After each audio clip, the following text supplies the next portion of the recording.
فلا أقسم بمواقع النجوم وإنه لقسم لو تعلمون عظيم إنه لقرآن كريم في كتاب مكنون لا يمسه إلا المطهرون تنزيل من رب العالمين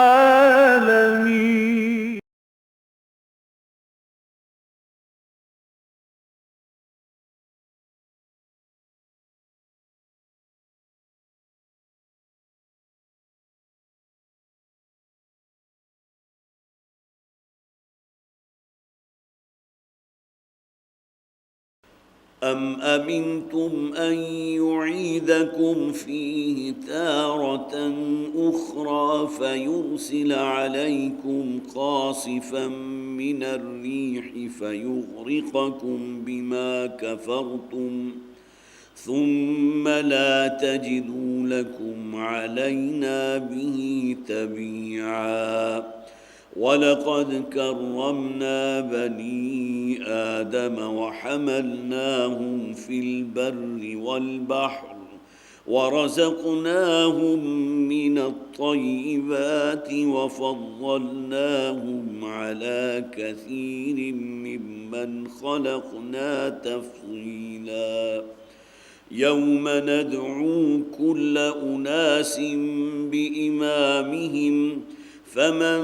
أوتي كتابه بيمينه فأولئك يقرؤون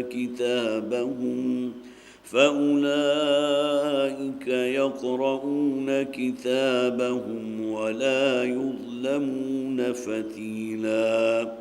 ومن كان في هذه أعمى فهو في الآخرة أعمى وأضل سبيلا صدق الله العظيم رب اشرح لي صدري ويسر لي أمري واحلل عقدة من لساني يفقه قولي اللهم ألهمنا رشدنا وأعذنا من شرور أنفسنا اللهم ألهمنا رشدنا وأعذنا من شرور أنفسنا